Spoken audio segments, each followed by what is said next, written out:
संकटा माता की व्रत कथा सुनाने जा रही हूँ। एक बुढ़िया थी। उस बुढ़िया का एक बेटा था जिसका नाम रामनाथ था। रामनाथ धन कमाने के लिए परदेश चला गया। रामनाथ के परदेश जाने के बाद उसकी पत्नी बुढ़िया को परेशान करने लगी, ताना मारती और रोज खरी खोटी सुनाया करती थी। इसलिए बुढ़िया बहुत दुखी रहती थी और बुढ़िया रोज घर के बाहर एक कुएं के पास बैठकर रोया करती थी। बुढ़िया ऐसा रोज करती थी। एक दिन कुएं में से माता निकली। उन्होंने उस बुढ़िया से पूछा, माँ, तुम इस तरह बैठकर क्यों रोती हो? तुम्हें किस बात का कष्ट है? तुम मुझे अपना दुख बताओ, मैं तुम्हारे दुख दूर करने का प्रयत्न करूंगी। बुढ़िया ने उस स्त्री का प्रश्न सुनकर कोई भी जवाब नहीं दिया और रोती ही रही। माँ बार बार एक प्रश्न दोहराई जा रही थी। वह बुढ़िया इस बात में झुंझुला उठी। उस बुढ़िया ने माँ से कहा, तुम मुझे बार बार ऐसा क्यों पूछ रही हो? क्या सचमुच ही तुम मेरा दुख जानकर उसे दूर कर दोगी? बुढ़िया की बात सुनकर माँ ने उत्तर दिया, मैं अवश्य तुम्हारे कष्टों को दूर करने का प्रयत्न करूंगी। बुढ़िया ने माँ के द्वारा ऐसा आश्वासन पाकर कहा, मेरा बेटा धन कमाने के लिए परदेश चला गया है। उसके जाने के बाद मेरी बहू मुझसे भला बुरा कहती है, मुझे बहुत परेशान करती है। यही मेरे दुख का कारण है। बुढ़िया की बात सुनकर माता ने कहा, यहाँ वन में संकटा माता रहती हैं। तुम अपना दुख उन्हें सुनाकर इस कष्ट से छुटकारा पाने के लिए प्रार्थना करो। वो बहुत दयालु हैं, दुखियों के प्रति बहुत सहानुभूति रखती हैं। निसंतानों को संतान, निर्धनों को धनवान, निर्बल को बलवान और अभागों को भाग्यवान बनाती हैं। उनकी कृपा से सौभाग्यवती स्त्रियों का सौभाग्य अचल हो जाता है। कुंवारी कन्याओं को अपने इच्छित वर की प्राप्ति होती है। रोगी को अपने रोग से मुक्ति मिलती है। इसके अलावा जो भी मनोकामना हो वह सभी को पूरा करती हैं। इसमें कोई भी संदेह नहीं है। उन माता की ऐसी विलक्षण बात को सुनकर बुढ़िया संकटा माता के पास गई। उनके चरणों पर गिरकर विलाप करने लगी। संकटा माता ने बड़े ही दयालु होकर बुढ़िया से पूछा, बुढ़िया, तुम किस कारण इतने दुख से बार बार रोती रहती हो? उस बुढ़िया ने कहा, हे माता, आप तो सब कुछ जानती हैं। आपसे तो कुछ भी छिपा नहीं है। आप मेरे दुख को दूर करने का आश्वासन दें तो मैं अपनी आप बीती आपको सुनाऊं। बुढ़िया की बात सुनकर संकटा माता ने कहा, मुझे पहले अपना दुख बताओ। दुखियों का दुख दूर करना ही मेरा काम है। संकटा माता के ऐसा कहने पर बुढ़िया ने कहा, हे माता, मेरा लड़का परदेश चला गया है। उसके घर में न रहने से मेरी बहू मुझे बहुत परेशान करती है। तरह तरह की बातें सुनाया करती है, ताने मारती है। उसकी बातें मुझसे सहन नहीं होती। इसी कारण परेशान होकर मैं बार बार रोया करती हूँ। बुढ़िया की इस दर्द भरी कथा को सुनकर संकटा माता ने कहा, तुम घर जाकर मेरे लिए मनौती मांगकर मेरी पूजा करो। इससे तुम्हारा लड़का सकुशल घर वापस आ जाएगा। मेरी पूजा के दिन सुहागन स्त्रियों को आमंत्रित कर उन्हें भोजन कराना। ऐसा करने से तुम्हारा लड़का अवश्य तुम्हारे पास आ जाएगा। संकटा माता के कहे अनुसार उस बुढ़िया ने मनौती मांगकर पूजा की और सुहागिन स्त्रियों को भोजन के लिए आमंत्रित किया। परंतु विचित्र बात यह हुई, जब बुढ़िया ने स्त्रियों के लिए लड्डू बनाने शुरू किए तो उससे 7 की जगह 8 लड्डू बन गए। इस बात से बुढ़िया बहुत ही असमंजस में पड़ गई। ऐसा होने का क्या कारण है? कहीं मुझसे गिनने में गलती तो नहीं हो रही, अथवा अपने आप 8 लड्डू बन जाने का कोई अन्य कारण है? उसी समय संकटा माता एक वृद्ध स्त्री के रूप में बुढ़िया के सामने प्रकट हुई और बुढ़िया से कहा, क्यों बुढ़िया, आज तुम्हारे यहाँ कोई उत्सव है क्या? यह सुनकर बुढ़िया बोली, आज मैंने संकटा माता की पूजा की है और सुहागिन स्त्रियों को भोजन के लिए आमंत्रित किया है, किंतु जब गिनकर 7 लड्डू बनाती हूँ तो वे लड्डू अपने आप ही 8 बन जाते हैं। मैं इसी बात से चिंता में पड़ गई हूँ। बुढ़िया की बात सुनकर संकटा माता ने कहा, क्या तुमने किसी बुढ़िया को भी आमंत्रित किया है?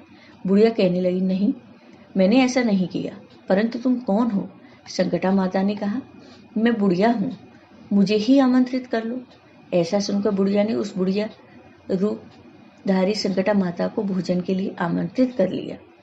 इसके बाद बुढ़िया के घर पर सभी आमंत्रित सुहागिनें आ पहुंची और बुढ़िया ने सबको लड्डू तथा अन्य मिठाई आदि का भोजन कराया।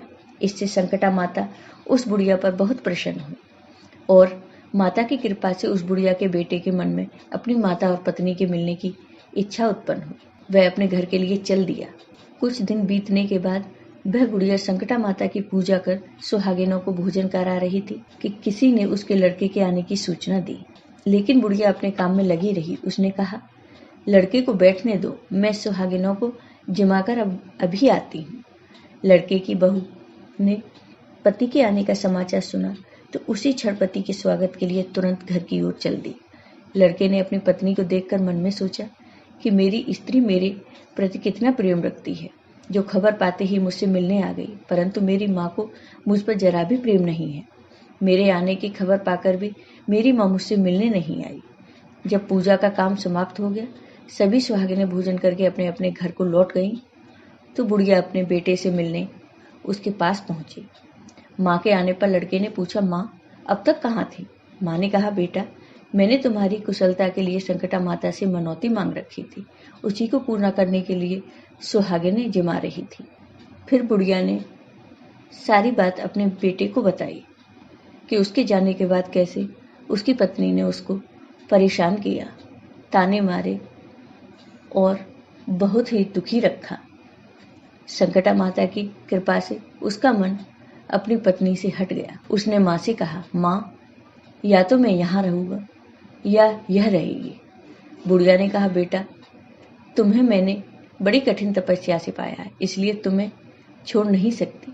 इसलिए चाहे बहू का त्याग भी करना पड़े, मैं कर सकती हूँ। अतः लड़के ने अपनी स्त्री को घर से निकाल दिया।